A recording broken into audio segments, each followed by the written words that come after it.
அந்த மகனை அற்புதமாக வளர்த்தி 5 வீட்டுல 10 பாத்திரம் தேய்த்து 17 வயசுல வீட்டை விட்டு வெளியே வந்துங்க. நாடெல்லாம் சுத்தி பாரதிய ஜனதா கட்சியில 35 வயசுல சேர்ந்து குஜராத்தினுடைய முதலமைச்சராக 51 வயசுல ஆகி 63 வயது ஆகும் பொழுது இந்தியாவுடைய பிரதமர். அப்படின்னா எல்லா கஷ்டத்தையும் பார்த்துட்டார். கடினமான சூழ்நிலை எல்லாம் கடந்து இயற்கை அவரை தயார் செய்து இந்தியாவுடைய பிரதமராக அமர்த்தி இருக்கிறது.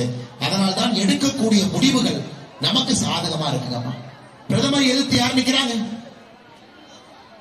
கருணாநிதி ஐயாவுடைய பையன் ஸ்டாலின், ராஜீவ்காந்தி ஐயாவுடைய பையன் ராகுல் காந்தி, ஃபரூக் அப்துல்லா அவருடைய பையன் உமர் அப்துல்லா, பாலாசாஹேப் தாக்கரே அவருடைய பையன் உத்தவ் தாக்கரே, லல்லு பிரசாத் யாதவனுடைய பையன் தேஜஸ்வி யாதவ். குடும்பத்தில் பிறந்த குழந்தைகள் எல்லாம் இந்த பக்கம் ஒரு கூட்டணியா வச்சிருக்கிறாங்க. அந்த கூட்டணியினுடைய பேர் இந்தி கூட்டணி.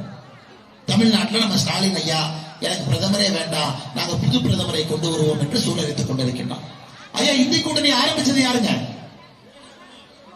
நிதிஷ்குமார். நிதிஷ்குமார் ஐயா இந்தி கூட்டணி ஆரம்பிச்சது நிதிஷ்குமார், பீகாருடைய முதலமைச்சர். அவர் சொன்னார், எந்த காரணத்துக்கும் அவரை பிரதமரை விடமாட்டோம், நரேந்திர மோடி அவர்களை ஆட்சியை விட்டு அகற்றுவோம் இந்தி கூட்டணி ஆரம்பிச்சார். நேற்று பாத்தீங்கன்னா அவரே வந்து பாரதிய ஜனதா கட்சியின் பக்கம் இந்த பக்கம் வந்துட்டார். தேசிய ஜனநாயக கூட்டணி. இது எப்படி நாங்கம்மா, நாம எல்லாம் ஒரு பஸ்ல போறோம். அந்த பஸ்ஸினுடைய டிரைவர் நிதிஷ்குமார், அவர் தான் பஸ் ஓட்டிட்டு போறார். பஸ்ஸுக்குள்ள ஸ்டாலின் ஐயா ஏறிட்டார், கை காட்டுறாரு நமக்கெல்லாம். பஸ் அருமையா போகுது.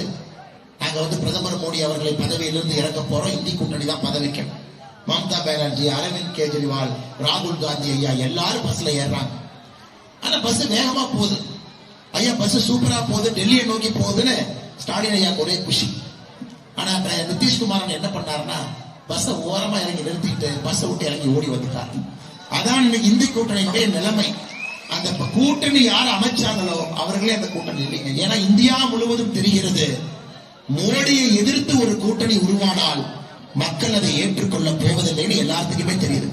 பீகாரில் இருந்து ஜம்மு காஷ்மீரில் இருந்து ஒரு பகுதியிலும் மக்கள் முடிவு செய்து விட்டார்கள், நல்ல மனிதர் மோடி, நேர்மையான மனிதர் மோடி, மக்களுக்காக உழைக்கக்கூடிய மனிதர் மோடி.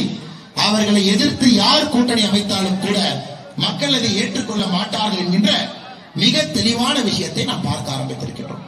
அதனால் சகோதர சகோதரிகளே, கள்ளக்குறிச்சி பாராளுமன்ற தொகுதியில ரிஷிவந்தியத்தில் நாம் நின்று கொண்டிருக்கின்றோம். சட்டப்பேரவை தொகுதியில் இந்த முறை நம்ம குடும்பாட்சி வேண்டாங்கம்மா, ஊழல் செய்யறவங்க வேண்டாம், அடாவடித்தனம் பண்ற அரசியல் கட்சிகள் வேண்டாம், ஜாதியை வைத்து அரசியல் பண்றவங்க நமக்கு வேண்டாம். இந்த 4ஐயும் நம்ம ஒதுக்குறதுக்கான நேரம் வந்துருச்சுங்கம்மா. நாம் இந்த முறை வளர்ச்சி அரசியல் செய்யக்கூடிய, நாம் அனைவரும் வளர வேண்டும் என்று நினைக்கக்கூடிய பாரத பிரதமர் நரேந்திர மோடி அவர்களுக்கு இந்த முறை நீங்கள் வாக்களிக்க வேண்டும் என்கின்ற அன்பான வேண்டுகோளை வைக்கிறேன். இவ்வளவு பெரிய கூட்டம் ரிஷிவந்தியத்தில் வந்திருக்கிறீங்க. நீங்க எல்லோருமே பாரதிய ஜனதா கட்சி இல்லைன்னு எனக்கு தெரியுங்கம்மா. மாற்று கட்சி வந்திருக்கிறீங்க, வேற கட்சி வந்திருக்கீங்க. ஆனா உங்களுக்கு என்னுடைய வேண்டுகோள், ஐயா 2024 தேர்தலை பொறுத்தவரை நமக்குள்ள நம்ம சட்டம் போடக்கூடாதுங்க ஐயா.